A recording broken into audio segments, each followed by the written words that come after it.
En la carta de hoy conoceremos la historia de Óscar, un hombre que creía haber construido un matrimonio sólido, hasta la madrugada en que su esposa, agente encubierta del FBI, lo despertó a las 3 en punto con las maletas listas y una frase que todavía resuena en su memoria: no intentes buscarme. Aquella noche no hubo gritos ni explicaciones, solo un abrazo demasiado largo, y una puerta que se cerró en silencio. Óscar pensó que el amor era suficiente para sobrevivir a cualquier misión.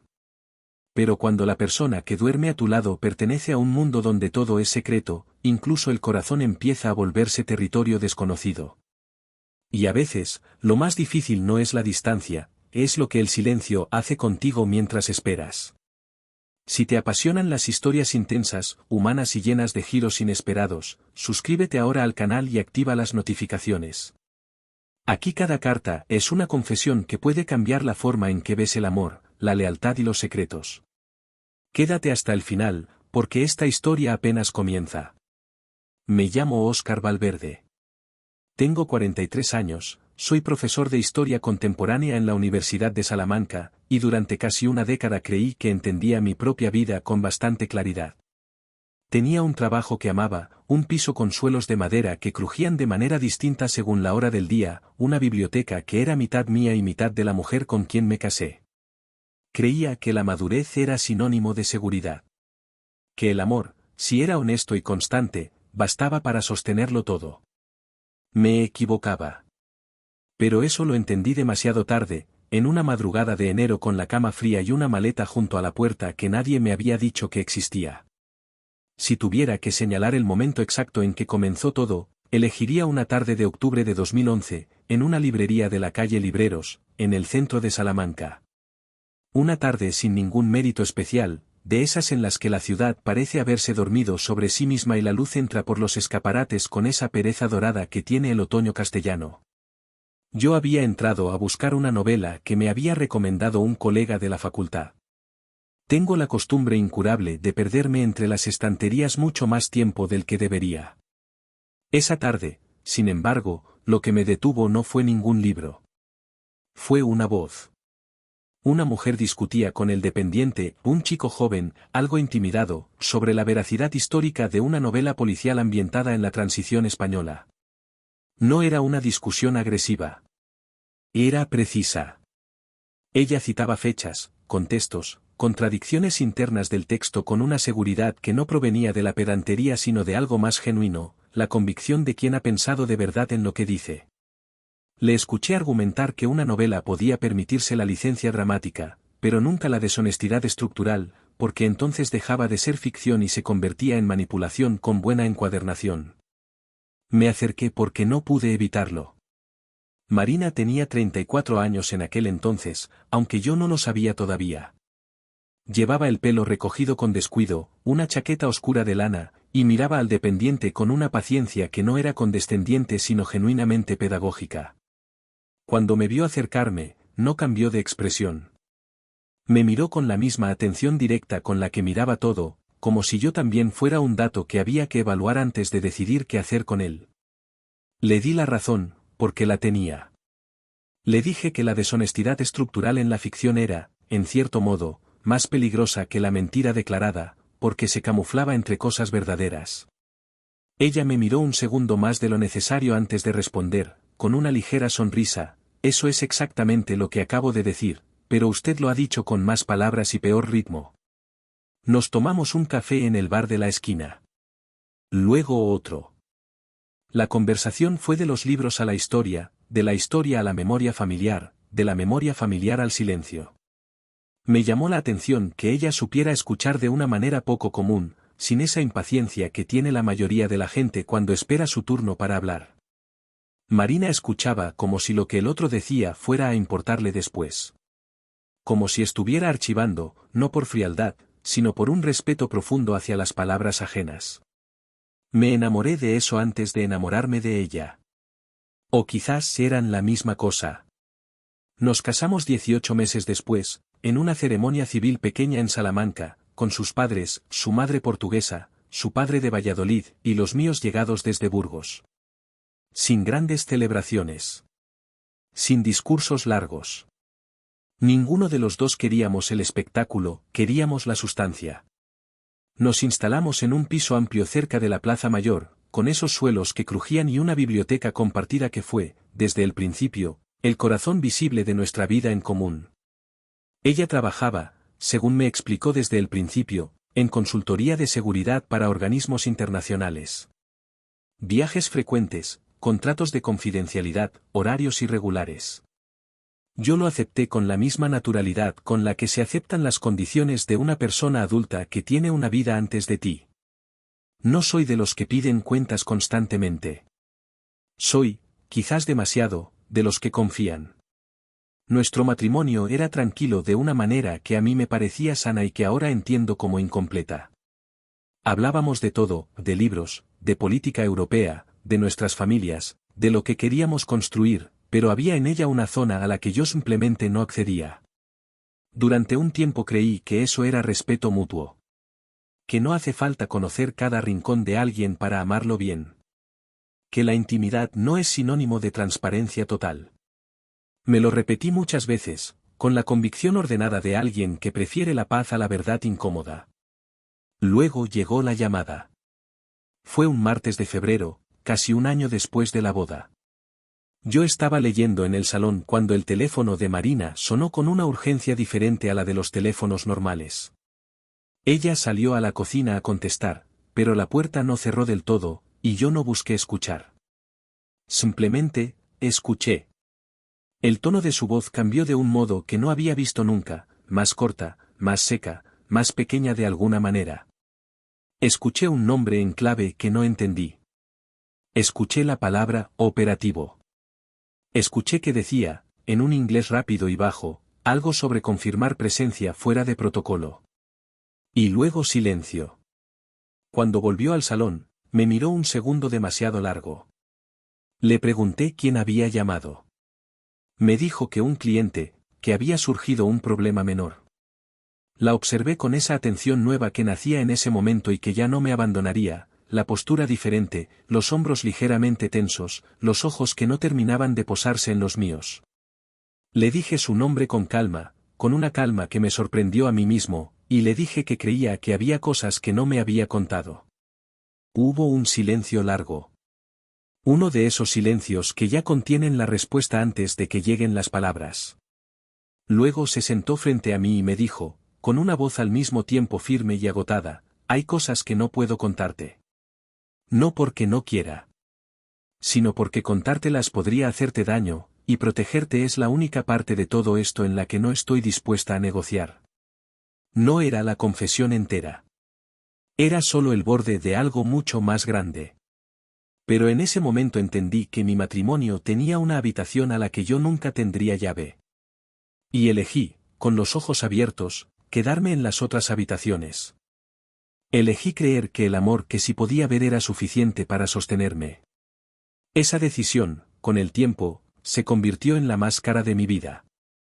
Porque lo que Marina no me dijo aquella noche era solo el principio.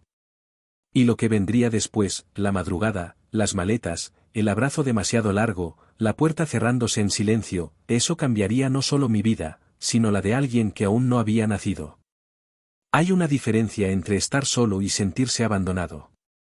La soledad, cuando se elige, tiene una dignidad particular.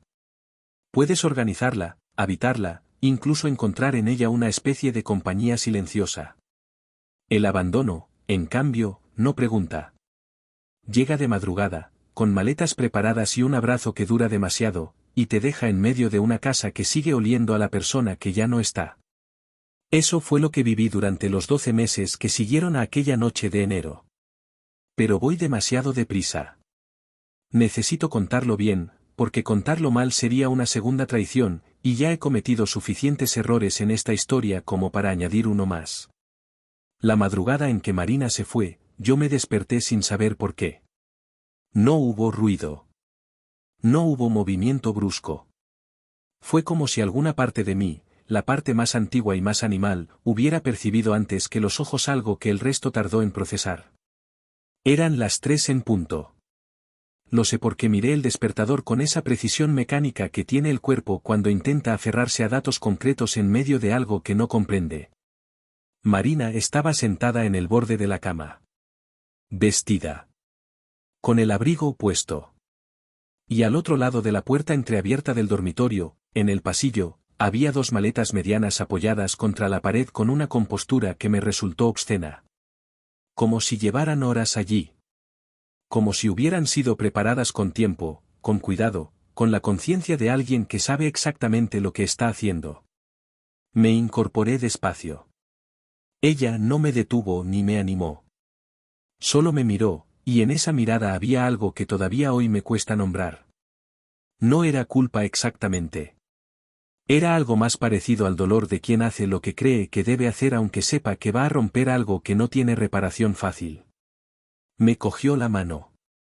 La suya estaba fría. Y entonces me dijo, con una voz que sonaba preparada y al mismo tiempo rota, no intentes buscarme. Por favor, Óscar. No esta vez. Le pregunté a dónde iba. Me dijo que no podía decírmelo. Le pregunté cuánto tiempo.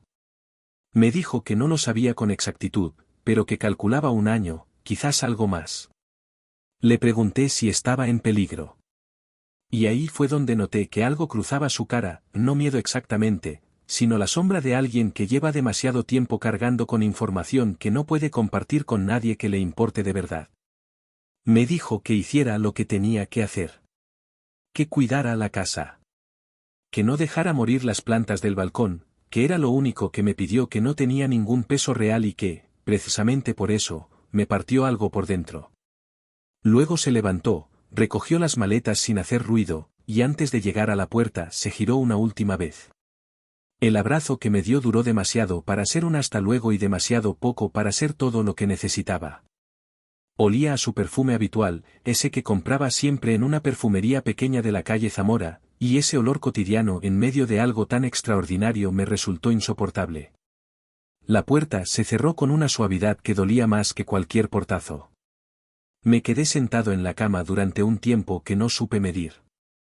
Luego me levanté, fui a la cocina, encendí la luz y me hice un café que no bebí. Me senté frente a la taza humeante y me dediqué a mirar la pared con la concentración vacía de alguien que intenta entender algo para lo que no tiene las herramientas necesarias. Mi nombre es Óscar Valverde. Soy historiador. Llevo 20 años enseñando a otros que el pasado siempre deja rastros, que nada desaparece del todo, que si uno sabe dónde mirar puede encontrar la lógica detrás de cualquier acontecimiento humano. Esa noche, sentado solo en mi cocina a las 3:30 de la madrugada, fui la persona más incapaz de aplicar su propio conocimiento que he conocido en mi vida. No obedecí. Por supuesto que no obedecí. Los primeros días los dediqué a llamar. El teléfono de Marina enviaba directamente al buzón de voz, con esa señal fría que indica que el número existe pero que nadie al otro lado tiene intención de responder. Llamé 20 veces el primer día. 30 el segundo.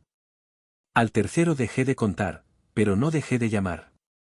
Le dejaba mensajes de voz que iban cambiando de tono con el paso de las horas, primero racionales, casi académicos en su compostura, luego más cargados, más personales, finalmente reducidos a decir simplemente su nombre y esperar en silencio antes de colgar. Intenté contactar con las personas de su entorno profesional que yo conocía, que eran pocas y que, resultó, sabían exactamente nada o habían recibido instrucciones de no decirme nada, que para el caso era lo mismo. Una antigua colega suya de Madrid, con quien habíamos cenado 2 o 3 veces, me atendió con una cortesía tan estudiada que resultó más inquietante que un portazo. Me dijo que no tenía información, que lo sentía, y que si Marina me había pedido que no la buscara quizás lo más sabio era respetar eso. Lo más sabio. Como si la sabiduría fuera una categoría aplicable a la situación de un hombre que no sabe si su esposa está viva o muerta, en peligro o simplemente haciéndole el daño más limpio y más cruel que le han hecho en su vida. Pasé las 3 primeras semanas en un estado que no llamaría derrumbe porque nunca perdí del todo la funcionalidad, seguí yendo a la facultad, seguí dando clases, seguí corrigiendo trabajos de fin de grado con una concentración que me sorprendía a mí mismo, pero que tampoco llamaría estabilidad. Era algo intermedio y agotador, como caminar sobre una superficie que parece firme pero que cede ligeramente en cada paso. Mis alumnos no notaron nada, o al menos no dijeron nada. Mis colegas más cercanos sí lo notaron, aunque tampoco dijeron mucho. Hay un código no escrito en los departamentos universitarios según el cual los asuntos personales se rodean de un silencio respetuoso que a veces resulta cómodo y otras veces resulta simplemente solitario. En mi caso, fue lo segundo. El único que rompió ese código fue Andrés, mi colega más cercano desde los tiempos del doctorado, un hombre de Sevilla con un sentido del humor que usaba como escudo y una lealtad que nunca había necesitado demostrar porque nunca había fallado. Un viernes por la tarde, después de las clases, llamó a la puerta de mi despacho y entró sin esperar respuesta, como hacía siempre, y me preguntó directamente qué había pasado con Marina. Le conté lo que podía contar, que no era mucho. Le dije que se había ido por razones de trabajo que no podía compartir conmigo, que yo no sabía cuándo volvería, y que estaba intentando aceptarlo con la mayor dignidad posible. Andrés me escuchó sin interrumpir, que es una de las cosas que más valoro en él, y cuando terminé de hablar me dijo, con esa franqueza suya que nunca era cruel pero tampoco era complaciente, Óscar, lo que describes no suena a un matrimonio con problemas. Suena a algo que va mucho más allá de vosotros dos. Y si es así, lo mejor que puedes hacer es no intentar controlarlo y ocuparte de no perderte a ti mismo en el proceso. No era el consejo que quería escuchar. Era, sin embargo, el que necesitaba. Empecé a construir una rutina. No porque creyera que la rutina fuera a curar nada, sino porque sin ella me habría disuelto. Me levantaba a la misma hora cada mañana. Hacía café. Leía durante una hora antes de salir. Trabajaba.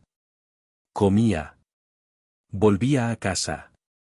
Regaba las plantas del balcón, que sobrevivieron aquel año con una tenacidad que llegué a interpretar como una pequeña señal, aunque sé que eso es la clase de pensamiento mágico al que uno recurre cuando la razón no alcanza. Los fines de semana eran los más difíciles.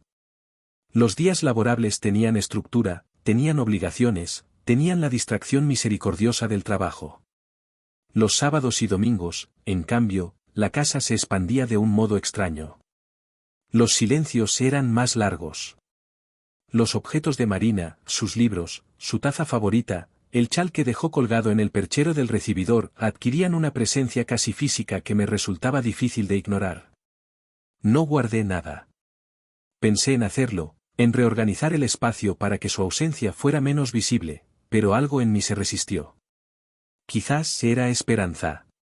Quizás era orgullo. Quizás era simplemente la incapacidad de hacer ese gesto definitivo que implica aceptar que alguien ya no va a volver. Hubo una noche de marzo, casi 2 meses después de su marcha, en que me senté en el suelo del salón con una botella de vino tinto y sus cartas viejas. Marina no era de escribir cartas, pero había guardado las mías, las que le escribí durante el primer año que nos conocimos, cuando yo daba un curso en Berlín y nos comunicábamos de un modo que hoy parece anacrónico y que entonces me parecía la forma más honesta de conocer a alguien. Las releí todas aquella noche.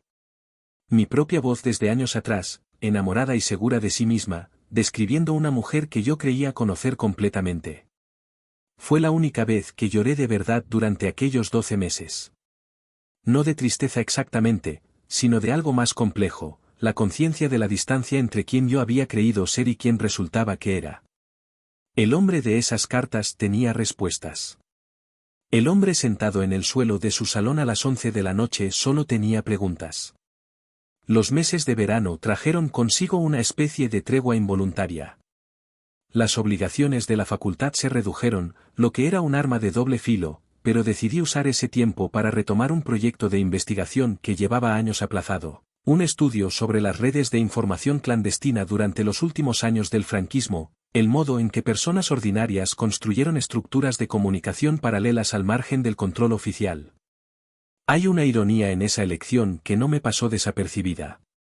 Estaba estudiando el secreto como fenómeno histórico mientras vivía sus consecuencias de manera absolutamente personal. El trabajo me salvó. No de la manera dramática y completa en que los relatos de superación personal presentan la salvación, sino de una manera más modesta y más real, me dio a dónde ir con la cabeza cada mañana. Me devolvió la sensación de que era capaz de entender cosas, de que el mundo tenía una lógica, aunque esa lógica no siempre fuera justa ni siempre fuera comprensible desde dentro de los propios acontecimientos. Mis padres, en Burgos, llamaban cada domingo con una regularidad que era su manera de decirme que estaban ahí sin presionarme a hablar de lo que no quería hablar.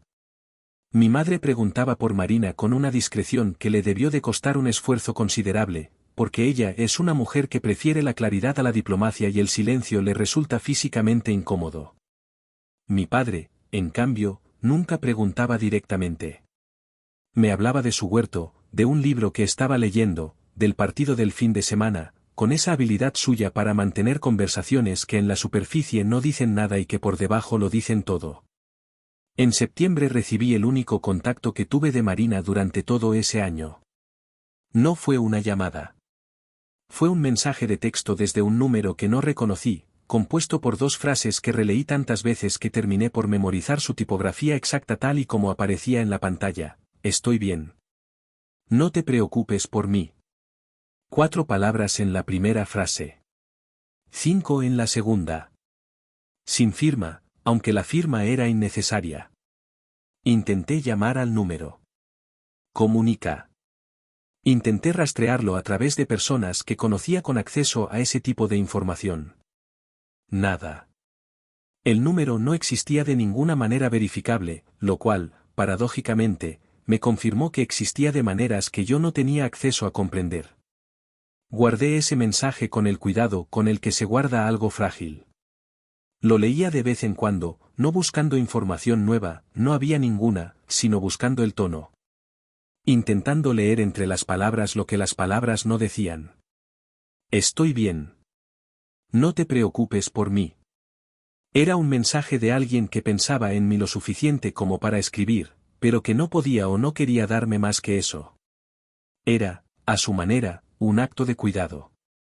Y también, a su manera, una forma de mantener la distancia. El otoño pasó con la lentitud particular de las esperas que no tienen fecha de término. Yo había dejado de calcular. Había dejado de imaginar escenarios. Me había instalado en una especie de presente continuo que no era paz pero que se le parecía desde fuera. Andrés me invitó a cenar varias veces con él y con su mujer, Elena, una médica de Salamanca con una inteligencia práctica que yo siempre había admirado. Esas cenas me devolvían algo que no sabía que había perdido hasta que lo recuperaba, la sensación de ser una persona entre personas, no solo un hombre esperando en una casa. Fue en una de esas cenas, en noviembre, cuando Elena me dijo algo que se quedó conmigo. No lo dijo como consejo, sino como observación, con esa manera suya de decir las cosas importantes en voz baja y sin preparación: hay personas que viven en 2 mundos al mismo tiempo, Óscar. Y amar a una de esas personas exige una clase de valentía que nadie te enseña. Exige saber que la parte de ellas que no puedes ver no es necesariamente la parte que te hace daño. No respondí en ese momento. Pero lo pensé durante semanas. Diciembre fue el mes más duro. La Navidad tiene esa crueldad particular de hacer visible todo lo que falta. La casa seguía siendo nuestra en su distribución, en sus objetos, en sus pequeñas costumbres acumuladas, pero era solo mía en su silencio. Pasé las fiestas en Burgos con mis padres, que me trataron con una delicadeza que me conmovió y que me resultó ligeramente insoportable al mismo tiempo, porque la delicadeza excesiva es también una manera de señalar que algo está roto. Volví a Salamanca en la primera semana de enero. El piso estaba como lo había dejado. Las plantas del balcón, contra todo pronóstico, seguían vivas. Me hice un café, me senté en el sofá, y me quedé mirando la puerta durante un rato sin ninguna razón particular, o quizás con la única razón de que había pasado un año mirando esa puerta y no sabía hacer otra cosa. 3 días después, un martes por la mañana, con el cielo de Salamanca cargado de una lluvia que no terminaba de decidirse, sonó el timbre. Fui a abrir sin pensar. Sin prepararme. Sin saber todavía que el año que acababa de terminar, con todo su peso y todo su silencio, había sido solo la antesala de lo que estaba a punto de comenzar. Abrí la puerta. Y allí estaba Marina. Hay un instante, cuando algo que creíste perdido regresa de repente, en que el cuerpo no sabe qué hacer con la información. La mente tarda una fracción de segundo en procesar lo que los ojos están viendo, y en ese intervalo mínimo existe una especie de suspensión del tiempo, un paréntesis entre el antes y el después en el que todavía no ha ocurrido nada irreversible. Recuerdo ese instante con una claridad extraña. La puerta abierta. La lluvia detrás de ella. Y Marina. No era la misma. Eso fue lo primero que registré, antes que el alivio, antes que la rabia, antes que cualquier otra cosa. No era la misma mujer que había salido de esa casa 12 meses atrás con 2 maletas y un abrazo demasiado largo. Tenía el mismo rostro, los mismos ojos oscuros, la misma manera de sostener la mandíbula con una firmeza que siempre había interpretado como carácter. Pero había algo en la postura, en el modo en que sus hombros caían ligeramente hacia adelante, en la forma en que sus manos sujetaban el asa de una bolsa pequeña sin la seguridad habitual, que me dijo de inmediato que algo en ella se había reorganizado de una manera que yo todavía no era capaz de entender. Estaba llorando. No de un modo dramático ni ruidoso. Lloraba con esa contención de quien lleva mucho tiempo sin permitirse hacerlo y que ahora, frente a una puerta conocida y una cara conocida, ha perdido la capacidad de seguir sosteniéndolo todo. No dije nada durante lo que debieron de ser varios segundos. Me hice a un lado. Ella entró. Dejó la bolsa en el suelo del recibidor, junto al perchero donde todavía colgaba su chal, y se quedó de pie en medio del pasillo mirando la casa como si necesitara verificar que seguía siendo real. Yo cerré la puerta. Me quedé a una distancia que no era fría pero que tampoco era un abrazo, porque no sabía todavía qué era lo correcto, ni siquiera qué era lo honesto. Fue ella quien habló primero. Me dijo, con una voz que sonaba como algo que ha sido usado en exceso y que ya no tiene el mismo timbre de antes, sé que no tengo derecho a estar aquí. Pero no tenía otro sitio a donde ir. No le respondí que tenía derecho. No le dije que me alegraba de que estuviera allí, aunque en alguna parte de mí, en esa parte que los 12 meses de espera habían mantenido encendida contra toda lógica, sí me alegraba. Me limité a decirle que se sentara. Que iba a hacer café. Que podíamos hablar cuando ella estuviera lista. Fue en la cocina, con las tazas entre las manos y la lluvia golpeando el cristal de la ventana, cuando lo vi. No lo había notado en el recibidor porque ella llevaba el abrigo puesto y porque yo estaba mirando su cara, buscando en ella la explicación que sus palabras todavía no me habían dado. Pero cuando se quitó el abrigo y lo dobló sobre la silla, como hacía siempre, con ese gesto mecánico que tienen los hábitos cuando sobreviven a todo lo demás, lo vi. El embarazo era visible. No muy avanzado, pero visible.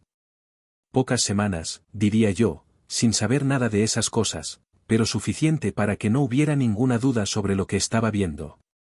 Me senté despacio. Hubo un silencio que duró demasiado y que ninguno de los dos intentó romper demasiado pronto, porque ambos sabíamos que lo que viniera después de ese silencio iba a cambiar la arquitectura de todo lo que podíamos seguir siendo el uno para el otro. Yo miraba la taza. Ella miraba la mesa. La lluvia seguía. El reloj de la cocina, ese reloj de madera que habíamos comprado juntos en un mercadillo de Ávila el primer verano, marcaba los segundos con una indiferencia que en ese momento me resultó casi obscena. Finalmente le dije su nombre. Solo su nombre. Y ella levantó los ojos. Lo que vi en esa mirada no era culpa. O no era solo culpa. Era algo más difícil de nombrar y más difícil de sostener, era el agotamiento de alguien que ha vivido durante un año en un lugar donde no existen las categorías morales ordinarias, donde las decisiones no se toman entre lo correcto y lo incorrecto sino entre lo necesario y lo imposible. Era la mirada de alguien que ha hecho cosas que no puede explicar y que sabe que la incapacidad de explicarlas va a costarle exactamente lo que más le importa. Me dijo que había cosas que no podía contarme. Me lo dijo con las mismas palabras que había usado aquella noche de febrero, 2 años atrás, cuando la primera llamada. Pero esta vez el tono era distinto. Esta vez no había en su voz la firmeza de quien protege algo. Había, en cambio, el peso de quien carga con algo que ya no sabe si tiene sentido seguir protegiendo. Le dije que entendía que había límites que no podía cruzar.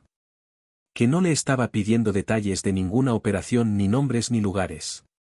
Que lo único que le estaba pidiendo, lo único que necesitaba para poder seguir respirando en esa cocina, era saber una cosa. Ella esperó. Le pregunté si la crianza que llevaba era el resultado de algo que le habían hecho o de algo que había elegido. Fue la pregunta más difícil que he formulado en mi vida.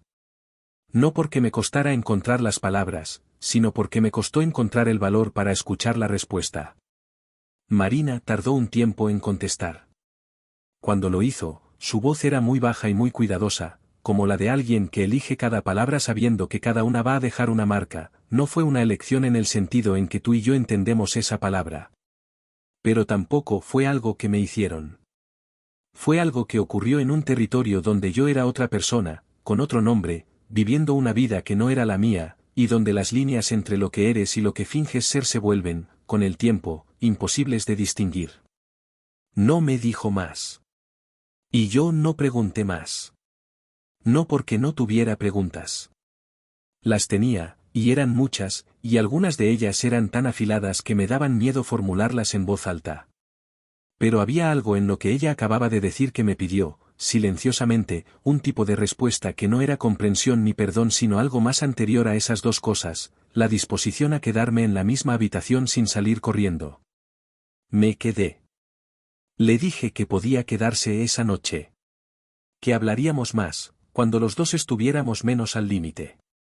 Que no iba a pedirle nada que no pudiera darme, pero que tampoco iba a fingir que todo era normal, porque no lo era, y porque fingir había sido siempre la grieta por la que se nos había ido colando el agua. Asintió. Y en ese asentimiento había algo que parecía alivio y que también parecía dolor, como si la honestidad, después de tanto tiempo, le resultara al mismo tiempo liberadora y devastadora. Los días que siguieron fueron los más extraños que he vivido. Marina se instaló de nuevo en la casa, pero la casa ya no era la misma, y ninguno de los dos fingía que lo era. Ella dormía en nuestro cuarto. Yo también. Pero había entre nosotros una distancia que no era hostil sino simplemente real, la distancia de dos personas que se quieren pero que han perdido temporalmente el mapa del otro. Ella no hablaba de lo que había vivido. Yo no preguntaba.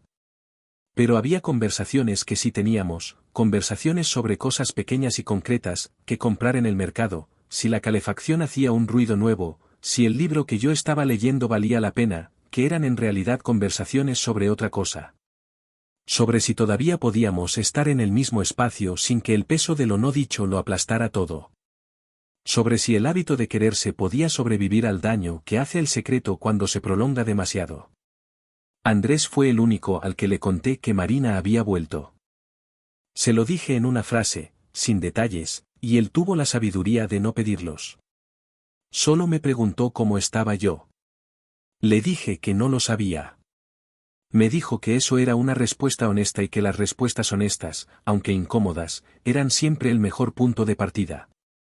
Las semanas pasaron con esa lentitud particular de los periodos de reconstrucción, que avanzan de manera casi imperceptible y que solo se reconocen como avance cuando uno mira atrás desde cierta distancia. Marina empezó a recuperar pequeñas rutinas. Volvió a leer. Volvió a hacer el café por las mañanas antes de que yo me levantara, ese café que siempre hacía demasiado cargado y que yo nunca le había dicho que era demasiado cargado porque me gustaba la manera en que lo preparaba con esa concentración suya de quien toma en serio las cosas pequeñas. Hubo una tarde de febrero, exactamente un mes después de su regreso, en que la encontré de pie frente a la biblioteca, mirando los lomos de los libros sin sacar ninguno. Me acerqué y me quedé a su lado en silencio. Después de un rato, ella apoyó la cabeza en mi hombro, con un gesto tan sencillo y tan cargado al mismo tiempo que no supe qué hacer con él más que quedarme quieto y dejarlo ser lo que era. No era reconciliación. Era algo más modesto y más real. Era la constatación de que todavía existía un lenguaje entre nosotros que las palabras no habían podido destruir del todo. Pero el lenguaje silencioso no era suficiente. Y ambos lo sabíamos. El problema no era la criatura. O no era solo la criatura. El problema era más profundo y más difícil de resolver, era que yo no sabía quién era la mujer con quien estaba viviendo. No en el sentido paranoico y dramático de quien descubre una impostura total, sino en el sentido más íntimo y más doloroso de quien entiende que la persona que amaba tenía dimensiones que él nunca había podido alcanzar, y que esas dimensiones habían generado consecuencias que ahora vivían en su casa y crecían dentro del cuerpo de su esposa.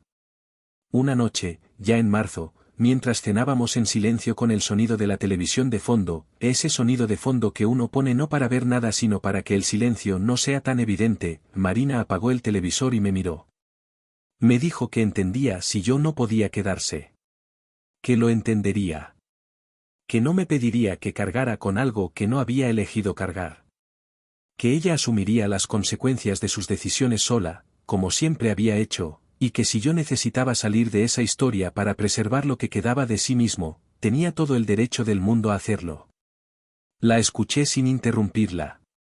Y cuando terminó, le dije algo que no había planeado decir y que, sin embargo, sonó exactamente como lo que pensaba: Marina, llevas toda la vida protegiéndote de la posibilidad de que alguien te falle. Y en el proceso, te has convertido en alguien que falla antes de que puedan fallarte a ti. No te estoy culpando. Te estoy diciendo lo que veo. Hubo un silencio muy largo. Luego ella dijo, con una voz que era pequeña de una manera en que yo nunca la había escuchado ser pequeña: lo sé. 2 palabras. Pero en esas 2 palabras había algo que no había estado presente en ninguna de las conversaciones anteriores: la apertura de alguien que por primera vez no se estaba defendiendo ni explicando ni protegiendo, sino simplemente reconociendo algo verdadero sobre sí misma. Esa noche no resolvimos nada. No había nada que se pudiera resolver en una noche. Pero algo cambió en la temperatura de la casa, algo sutil e importante, como cuando la presión atmosférica varía antes de que llegue la lluvia y el cuerpo lo nota antes de que la mente encuentre las palabras para nombrarlo. La criatura seguía creciendo. Y yo seguía sin saber exactamente qué significaba eso para mí, para nosotros, para la historia que estábamos intentando reescribir sobre los escombros de la que creíamos estar viviendo. Lo que sí sabía, con una certeza que no era cómoda pero que era honesta, era que irme habría sido la decisión más fácil y la más cobarde. Y yo había pasado un año entero aprendiendo, entre otras cosas, que la facilidad y la cobardía suelen presentarse juntas, disfrazadas de sensatez. Me quedé. No por heroísmo. No por resignación. Me quedé porque había en Marina, debajo de todo el secreto y todo el daño y toda la distancia, una persona que yo reconocía. Una persona que había aprendido a vivir sin red porque nadie le había enseñado que podía existir de otra manera. Y porque, si había algo que yo podía ofrecerle que nadie más le había ofrecido nunca, era precisamente eso, la demostración de que quedarse no siempre significa rendirse. A veces quedarse es el único acto de valentía disponible. Y a veces, solo a veces, es suficiente para que algo que estaba roto empiece, muy despacio, a encontrar la forma de seguir adelante. Hay decisiones que no se toman en un momento concreto sino que se van tomando poco a poco, en capas, como la sedimentación lenta de algo que al principio parece arena suelta y que con el tiempo se convierte en roca. Mi decisión de quedarme no fue un acto único ni una declaración solemne. Fue una serie de gestos pequeños que fui eligiendo cada mañana, casi sin darme cuenta: preparar el desayuno para 2, preguntar cómo había dormido, sentarme al lado en el sofá en lugar de al otro extremo. La distancia se reduce así, en centímetros, no en kilómetros. Y cuando uno mira atrás y ve cuánto terreno ha cubierto, a veces se sorprende de que haya podido llegar tan lejos partiendo de un punto tan roto. Abril llegó con ese cambio de luz que tiene Salamanca en primavera, cuando la piedra dorada de los edificios absorbe el sol de una manera que hace que la ciudad entera parezca iluminada desde dentro. Yo llevaba 2 meses viviendo en ese estado intermedio que no era reconciliación pero que ya no era distancia pura, y en algún punto de ese proceso había dejado de preguntarme constantemente qué era lo correcto para empezar a preguntarme, simplemente, qué era lo real. Lo real era que Marina estaba embarazada de algo más de 4 meses. Lo real era que yo no sabía quién era el padre biológico de esa criatura, y que ella no me lo había dicho, y que yo había elegido, por el momento, no insistir en saberlo. Lo real era que nuestra casa funcionaba con una normalidad frágil y construida, como esos andamios que sostienen una fachada en restauración, útiles, necesarios, pero provisionales por definición. Y lo real era también que, a pesar de todo, cuando Marina reía, cosa que ocurría cada vez con más frecuencia, con esa risa suya contenida que siempre me había parecido uno de los sonidos más honestos del mundo, y yo me alegraba. No con culpa, no con conflicto. Con una sencillez que al principio me desconcertó y que luego entendí, el amor no desaparece porque las circunstancias se compliquen. Se transforma, se contrae, se vuelve más duro y más cauteloso, pero no desaparece. O al menos el mío no desapareció. Fue en abril cuando tuvimos la primera conversación real sobre la criatura. No sobre su origen. Sobre su futuro. Sobre qué íbamos a hacer, los dos, con lo que estaba creciendo dentro de Marina y que dentro de pocos meses iba a tener un nombre y una cara y una vida que reclamaría cosas de nosotros que todavía no sabíamos si teníamos para dar. Fue una tarde de sábado, con las ventanas abiertas y el ruido de la plaza llegando desde lejos, ese ruido de ciudad que en Salamanca nunca es agresivo sino simplemente presente. Marina estaba sentada en el sillón con los pies recogidos y un libro abierto en el regazo que llevaba media hora sin pasar de página. Yo estaba leyendo también, o intentándolo. Había entre los dos una de esas tensiones suaves que preceden a las conversaciones importantes, ese estado de prediálogo en que ambas personas saben que algo tiene que decirse pero ninguna termina de encontrar la puerta de entrada. Fui yo quien habló primero. Le dije que necesitábamos hablar de la criatura. No de su pasado, sino de su futuro. Le dije que no le estaba pidiendo que me contara nada que no pudiera contarme, pero que sí le estaba pidiendo que me dijera qué esperaba de mí. ¿Qué papel imaginaba que yo tendría en la vida de ese niño o esa niña? Si esperaba que yo fuera el padre en todos los sentidos de la palabra o si esperaba algo diferente, algo que todavía no tenía nombre pero que tendría que construirse desde cero. Marina dejó el libro. Me miró durante un tiempo que se sintió largo y que probablemente no fue más de unos segundos. Y luego me dijo, con una voz que era más vulnerable de lo que yo le había escuchado nunca, que ella no esperaba nada de mí. Que no tenía derecho a esperar nada. Que si yo decidía implicarme en la vida de esa criatura sería un regalo que ella no merecía y que nunca olvidaría, y que si yo decidía no hacerlo lo entendería sin resentimiento, porque las consecuencias de sus decisiones eran suyas y no mías. Le dije que eso no era una respuesta. Que le estaba preguntando qué quería ella, no que consideraba que tenía derecho a querer. Que había una diferencia entre esas dos preguntas y que esa diferencia era importante. Hubo otro silencio. Este más largo. Y luego Marina hizo algo que no esperaba, se echó a llorar. No con la contención del día en que llegó. Con una apertura que debió de costarle un esfuerzo físico, como si abriera una puerta que llevaba años sin usarse y cuyas bisagras resistían. Lloró durante un rato sin decir nada, y yo me acerqué y me senté en el brazo del sillón y puse la mano en su espalda sin decir nada tampoco, porque a veces el silencio acompañado es más honesto que cualquier palabra. Cuando se calmó, me dijo, con la voz todavía rota pero con una claridad que era nueva, quiero que seas su padre. Quiero que esta criatura crezca sabiendo que tiene un padre que la eligió, no uno que simplemente apareció. Pero no sé si tengo derecho a pedirte eso. Y no sé si puedo prometerte que nunca va a surgir nada más que complique todo de nuevo. Porque mi vida tiene partes que yo no controlo del todo, Oscar, y eso no va a cambiar de un día para otro. Era la declaración más honesta que Marina me había hecho en todos los años que llevábamos juntos. No era perfecta. No resolvía nada. Pero era real, y lo real, aunque duela, siempre es más habitable que lo falso. Le dije que lo pensaría. Que necesitaba tiempo, no para decidir si quería a esa criatura, porque eso ya no era exactamente una pregunta que yo pudiera controlar, sino para decidir cómo quería hacer las cosas. Cómo construir algo sólido sobre un terreno que había demostrado ser menos estable de lo que yo creía. Asintió.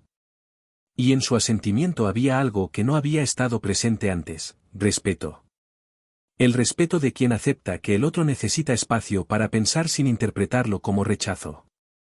El mes de mayo trajo consigo la primera visita médica a la que fui con Marina. No habíamos hablado de ello explícitamente. Ella tenía cita en una clínica del centro, una revisión rutinaria de seguimiento, y aquella mañana yo simplemente me levanté antes de lo habitual, me vestí, y cuando ella salió del dormitorio con el abrigo puesto le dije que la acompañaba. Me miró durante un segundo con esa expresión suya de evaluación rápida, y luego asintió sin hacer preguntas.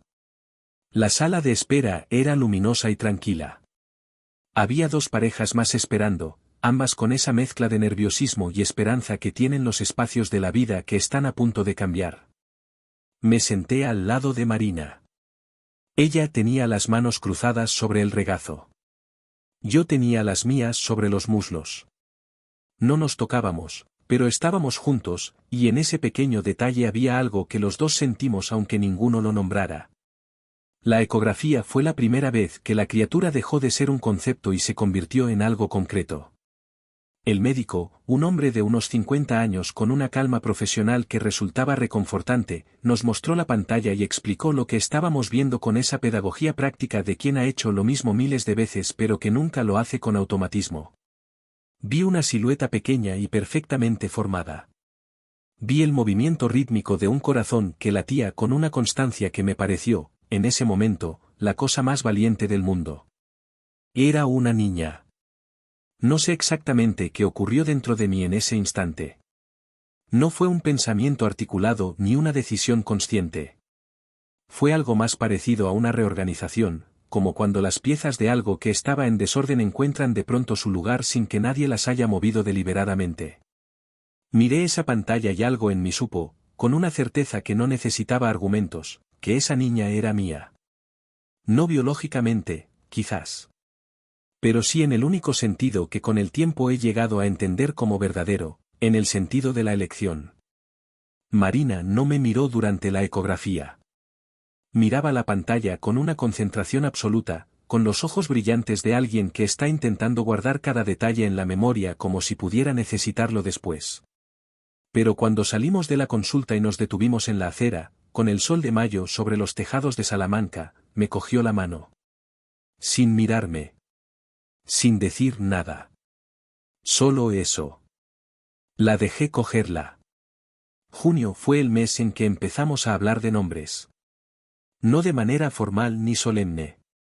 En conversaciones pequeñas, casi casuales, que iban dejando sedimento. Marina propuso Lucía una tarde mientras cocinaba. Yo dije que me gustaba. Luego propuse Clara, y ella dijo que también le gustaba. Luego estuvimos una semana larga en la que ninguno de los dos mencionó el tema y luego volvimos a él como quien retoma una conversación que nunca se cerró del todo. Una noche, ya tarde, con las luces bajas y el sonido de la ciudad apagado por la hora, Marina dijo desde el otro lado de la cama, en voz baja, ¿y si se llama Elena? No había ninguna Elena especial en la familia de ninguno de los dos. Era un nombre que ella había elegido porque le gustaba como sonaba, porque le parecía un nombre que no pedía permiso para existir, que tenía una solidez tranquila.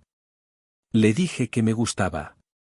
Y en el silencio que siguió a esa pequeña conversación había algo parecido a la normalidad, no la normalidad de antes, que resultó ser más frágil de lo que parecía, sino una normalidad nueva, construida conscientemente, que sabía exactamente cuánto le había costado a cada uno llegar hasta allí. Elena. El nombre que nadie eligió por obligación. El nombre que fue, desde el principio, solo una elección. Fue en julio cuando ocurrió algo que no había anticipado y que cambió de nuevo la temperatura de todo. Recibí una llamada de un número desconocido, un mediodía de miércoles, mientras estaba en mi despacho de la facultad revisando los borradores de mi investigación. Una voz de hombre, serena y sin afectación, que se identificó como coordinador de una unidad que no nombró con claridad pero que pertenecía, entendí, al entorno institucional en el que Marina había trabajado. Me dijo que llamaba para informarme, de manera extraoficial y sin generar ningún registro, de que la misión en la que Marina había estado implicada durante el año anterior había concluido formalmente. Que ella había cumplido su función. Que no había cargos pendientes, ni obligaciones, ni riesgos residuales que pudieran afectarme a mí o a mi entorno. Me dijo una cosa más, antes de colgar, que lo que Marina había vivido durante ese año había sido extraordinariamente difícil, y que las personas que habían trabajado con ella querían que yo lo supiera, aunque no pudieran darme detalles. Colgué el teléfono y me quedé mirando la pared de mi despacho durante un tiempo largo. Hay información que no resuelve nada y que al mismo tiempo lo cambia todo. No porque añada datos concretos sino porque reorganiza el marco en que uno interpreta lo que ya sabe. Lo que ese hombre me dijo no me explicó qué había pasado durante ese año. No me dijo quién era el padre de Elena. No me dio ninguna de las respuestas que yo había buscado durante meses. Pero me dijo algo sobre Marina que yo había intuido y que necesitaba, quizás, escuchar de una fuente externa para poder integrarlo del todo, que lo que ella había vivido no había sido una elección cómoda ni una traición calculada, sino algo que había ocurrido en un territorio donde las reglas ordinarias de la vida no aplican, y que ella había salido de ese territorio con un daño que yo estaba viendo cada día en la manera en que dormía, en la manera en que a veces se detenía en medio de una frase como si hubiera perdido momentáneamente el hilo de quién era fuera de aquel lugar. Esa tarde, cuando volví a casa, Marina estaba en el balcón regando las plantas. Se había convertido en una rutina suya desde que había vuelto, ese cuidado cotidiano de algo vivo y frágil que necesita atención constante para no marchitarse. La observé desde la puerta sin que ella me viera, y pensé que había algo profundamente coherente en esa imagen, una mujer que había vivido en el secreto eligiendo, en su tiempo libre, hacer crecer cosas que no podían esconderse. Le dije que había recibido esa llamada. Se quedó quieta con la regadera en la mano.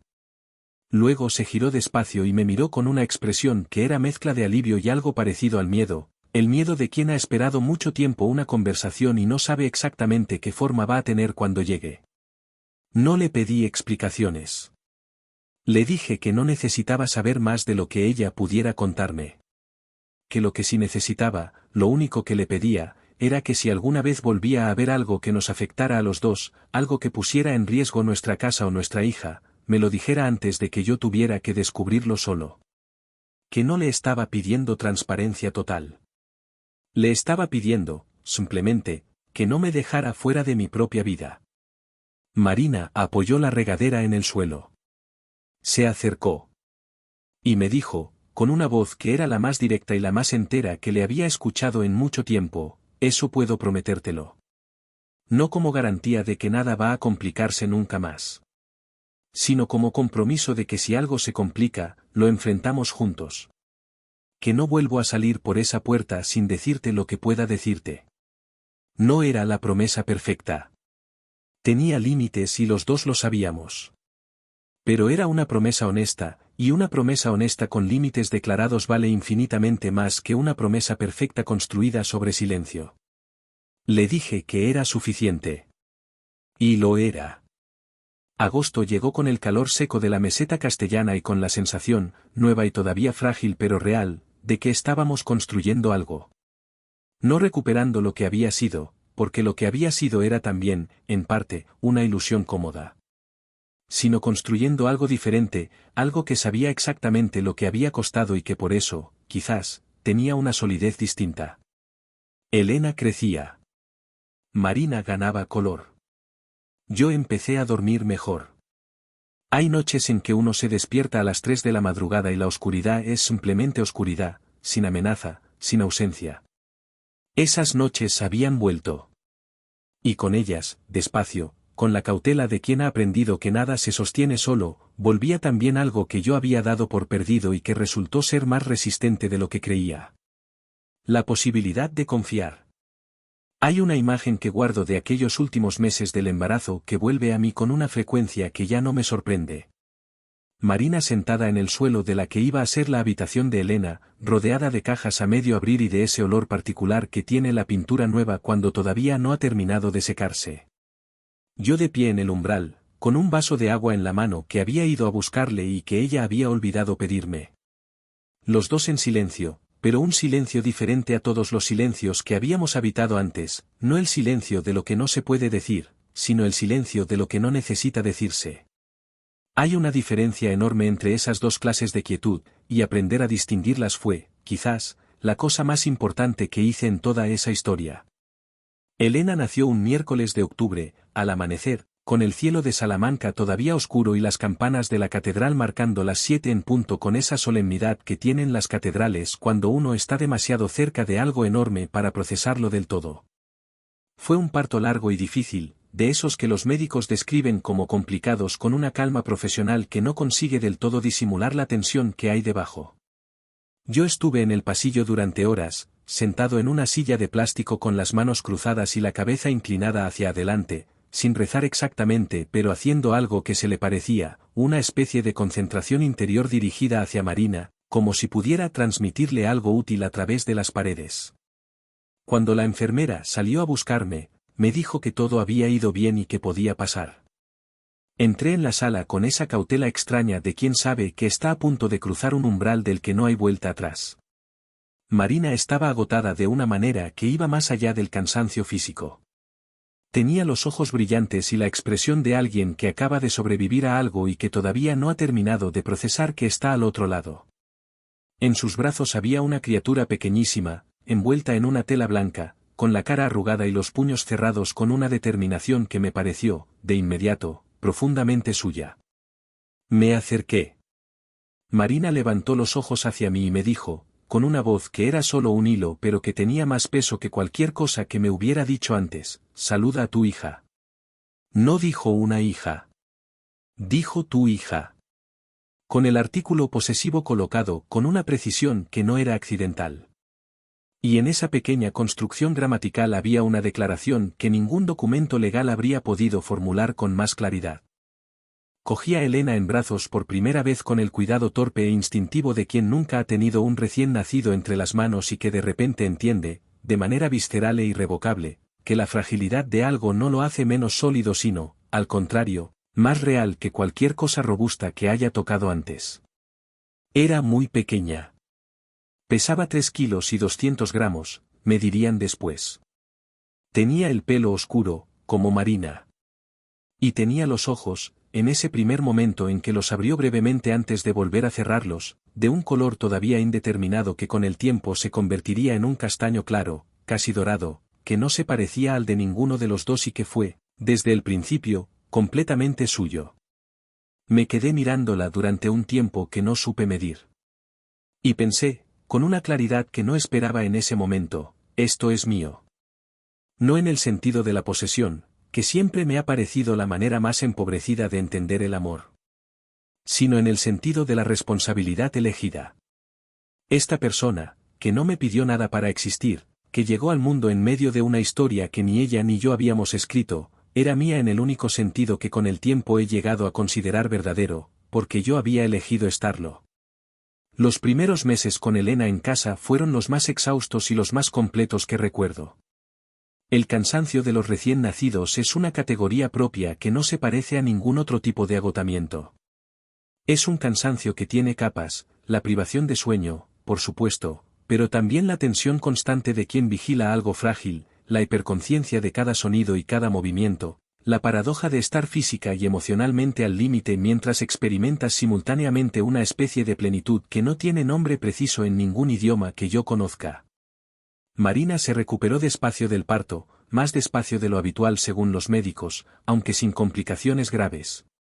Hubo semanas en que el cuidado de Elena recayó principalmente en mí, y esas semanas me enseñaron cosas sobre mí mismo que los 42 años anteriores no me habían enseñado.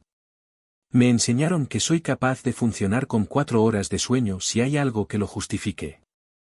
Que el instinto de protección no depende de la biología sino de la presencia sostenida.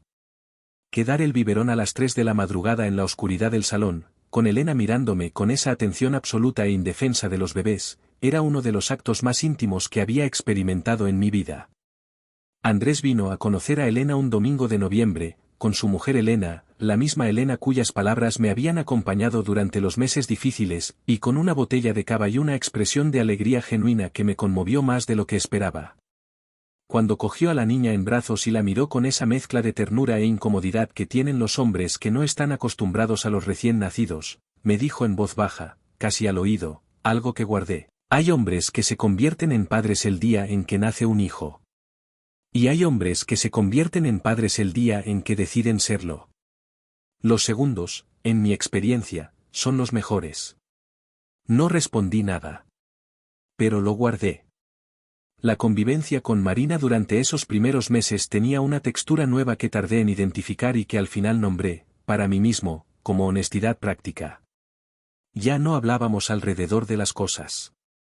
Hablábamos de las cosas, con la torpeza y el esfuerzo de quien ha aprendido que el rodeo, aunque más cómodo, siempre cobra intereses. Si algo me molestaba, lo decía. Si algo le pesaba a ella, lo decía también, aunque a ella le costaba más y yo había aprendido a esperarla sin presionarla. Si había tensión, la nombrábamos en lugar de dejarla crecer en silencio hasta que se volviera irresoluble. No éramos perfectos. Hubo discusiones. Hubo noches en que alguno de los dos se iba a dormir con algo sin resolver, y el otro lo sentía en el espacio de la cama como una temperatura diferente. Hubo momentos en que yo miraba a Elena y me preguntaba cosas que todavía no tenían respuesta y que quizás nunca la tendrían de manera completa. Sobre su origen. Sobre lo que ella sabría algún día. Sobre cómo se le cuenta a una persona la complejidad de la historia desde la que llegó al mundo.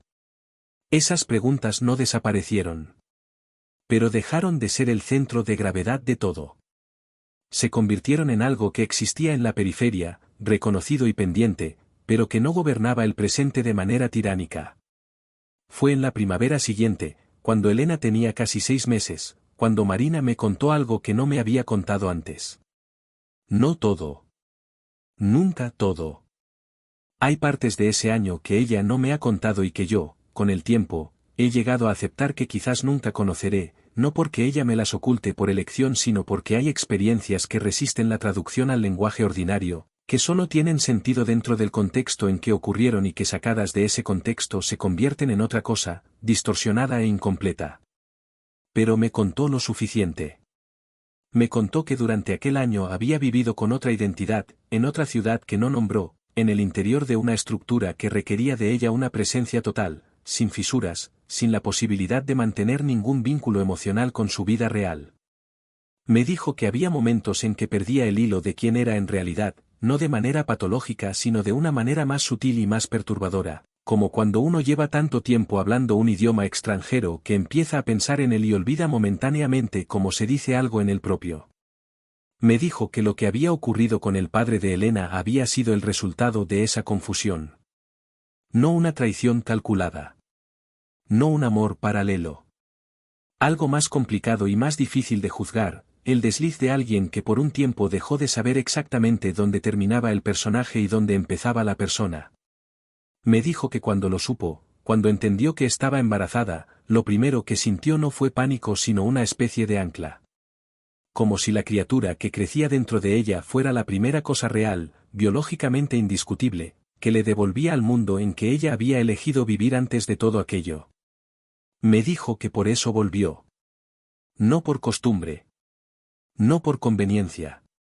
Sino porque la única vida que quería construir era la que había dejado atrás, y porque en esa vida estaba yo, y porque quería que su hija creciera en un hogar que supiera lo que significaba elegirse. Escuché todo eso en silencio, sentado en la mesa de la cocina con Elena dormida en el Moisés a un lado, con el sonido de la ciudad de fondo y la luz de la tarde entrando oblicua por la ventana. Cuando Marina terminó de hablar, no dije nada durante un rato. Luego le dije que le agradecía que me lo hubiera contado.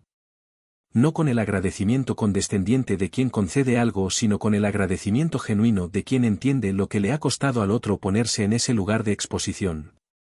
Le dije también que lo que me había contado no cambiaba nada de lo que yo había decidido. Que Elena era mi hija y que eso no dependía de ninguna revelación posterior. Y que lo que Marina y yo teníamos, fuera lo que fuera, valía la pena seguir construyéndolo, no a pesar de todo lo que había pasado sino, en cierta manera, gracias a ello, porque lo que había pasado nos había obligado a ser más honestos el uno con el otro de lo que probablemente habríamos sido sin esa crisis. Ella no lloró esta vez. Me miró con una expresión que era nueva, una expresión que tardé en identificar y que finalmente nombré como paz. No la paz de quien ha resuelto todo sino la paz de quien ha dejado de cargar solo con algo demasiado pesado. El verano que siguió fue el primero en mucho tiempo que viví sin esa tensión de fondo que se instala cuando uno sabe que hay algo importante sin resolver. Fuimos los tres a Oporto, a ver a los padres de Marina, que conocieron a Elena con esa emoción contenida y profunda que tienen los abuelos cuando finalmente tienen en brazos lo que llevan meses esperando. la madre de Marina, una mujer portuguesa de modales elegantes y una inteligencia práctica que le venía de familia, me cogió aparte una tarde en el jardín de la casa y me dijo, sin preámbulos y con una directitud que admiré, sé lo que ha pasado.